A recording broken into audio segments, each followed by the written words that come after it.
ഇന്നലെ തസ്മീത് കയറിയ Bengaluru island എക്സ്പ്രസിൽ reporter team ഇപ്പോൾ സഞ്ചരിക്കുകയാണ്. സ്ഥിരം യാത്രക്കാരിൽ ആരെങ്കിലും ജസ്മീതിനെ കണ്ടിരുന്നോ എന്നതാണ് അറിയേണ്ടത്. ഞങ്ങളുടെ പ്രതിനിധികളായ ഉമേഷ് ബാലകൃഷ്ണനും വീഡിയോ ജേർണലിസ്റ്റ് വിഷ്ണു പ്രസാദും പരിശോധിക്കുന്നു.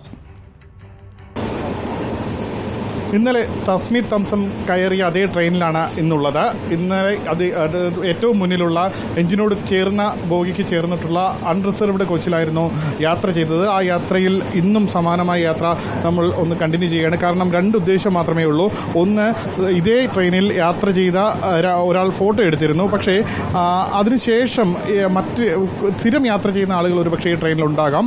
അതുകൊണ്ട് മറ്റേതെങ്കിലും കന്യാകുമാരി അല്ലാതെ മറ്റേതെങ്കിലും സ്റ്റോപ്പിൽ വെച്ചോ മറ്റാരെങ്കിലും ഈ കുട്ടിയെ കണ്ടിട്ടുണ്ടോ എന്നുള്ളതാണ് ഏറ്റവും നിർണായകം. എന്തായാലും ഓരോരുത്തരോടും ചോദിക്കാം നമുക്ക്. അല്ലെങ്കിൽ മറ്റാരെങ്കിലും കന്യാകുമാരിയിൽ നിന്ന് കയറുന്നവരോ തിരിച്ചു കയറി യാത്ര കഴിഞ്ഞ് തിരിച്ചു പോകുന്നവരോ ഉണ്ടെങ്കിലും ഒരുപക്ഷെ എവിടെയെങ്കിലും വെച്ച് കണ്ടിട്ടുണ്ടെങ്കിൽ പോലും അന്വേഷണത്തിൽ ഏറ്റവും നിർണായകമാകും. നമുക്ക് ശ്രമിച്ചു നോക്കാം. ചേട്ടാ, സ്ഥിരമായി ഈ ട്രെയിനിൽ യാത്ര ചെയ്യുന്ന ആരെങ്കിലും ഉണ്ടോ? ഇന്നലെ യാത്ര ചെയ്ത സ്ഥിരമായി ട്രെയിനിൽ യാത്ര ചെയ്യുന്നവരാണോ? ഇന്നലെ യാത്ര ചെയ്ത ആരെങ്കിലും ഉണ്ടോ ട്രെയിനിൽ? ഇന്നലെ യാത്ര ചെയ്തോ? ഇന്നലെ യാത്ര ചെയ്തോ? ഇന്നലെ യാത്ര ചെയ്തോ ട്രെയിനിൽ? ഇന്നലെ യാത്ര ചെയ്ത ആരെങ്കിലും ഉണ്ടോ? ഇല്ല, ആരുമില്ല. പേരുണ്ട്. ഈ ട്രെയിനിൽ ഇന്നലെ യാത്ര ചെയ്ത ആരെങ്കിലും ഉണ്ടോ? ഇന്നലെ അവധിയായിരുന്നു. നിങ്ങളെല്ലാം ജോലി കഴിഞ്ഞ് വരുന്ന ആളുകളല്ലേ? നമ്മുടെ ഇന്നലെ ഒരു കുട്ടി, അസം സ്വദേശിയായ ഒരു കുട്ടിയെ കാണാതെ പോയിരുന്നു ഈ ട്രെയിനിൽ വെച്ചിട്ട്. മാധ്യമങ്ങളെല്ലാം ആ കുട്ടിക്ക് വേണ്ടിയുള്ള തിരക്കിലാണ്. ആരെങ്കിലും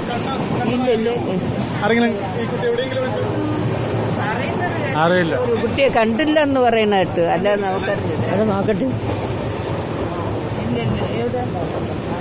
കണ്ടില്ല. ഇതുപോലെ ട്രെയിനിൽ പോയെന്ന് അവിടെ പറയുന്ന കേട്ടല്ല. നമ്മള് ട്രെയിനിലാണ് കണ്ടിട്ടുണ്ടോ? അല്ലെങ്കിൽ ഏതെങ്കിലും എവിടെയെങ്കിലും ഇന്നലെ സർക്കാർ കളക്ടർ അവധിയാണ്. ഇന്നലെ ഈ ട്രെയിനിൽ ഞങ്ങൾ വന്നില്ല.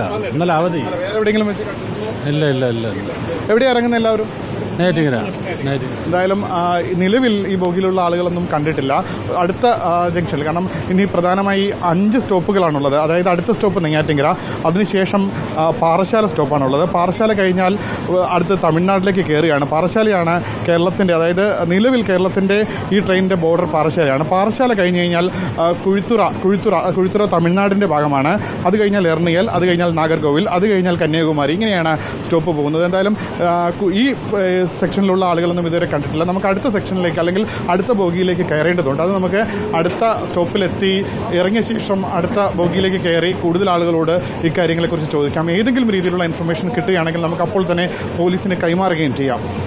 ഓക്കെ, ഉമേഷ് ബാലകൃഷ്ണനും വിഷ്ണു പ്രസാദ് വീഡിയോ ജേർണലിസ്റ്റുമാണ് ഇപ്പോൾ ഐലൻഡ് എക്സ്പ്രസിൽ യാത്ര ചെയ്ത് അതിലുള്ള യാത്രക്കാർ തിരുവനന്തപുരത്ത് നിന്ന് പോകാനായി അതിൽ സ്ഥിരമായി കയറുന്ന ആളുകൾ ഉണ്ടാകാം. അങ്ങനെ ഒരു ദൃക്സാക്ഷിക്കായാണ് നമ്മൾ കാത്തിരിക്കുന്നത്. ഉമേഷിന് അങ്ങനെ ഒരു ദൃക്സാക്ഷിയെ കണ്ടെത്താൻ കഴിയട്ടെ എന്നതാണ് നമ്മൾ ആത്മാർത്ഥമായി ആഗ്രഹിക്കുന്നത്. ഉമേഷ്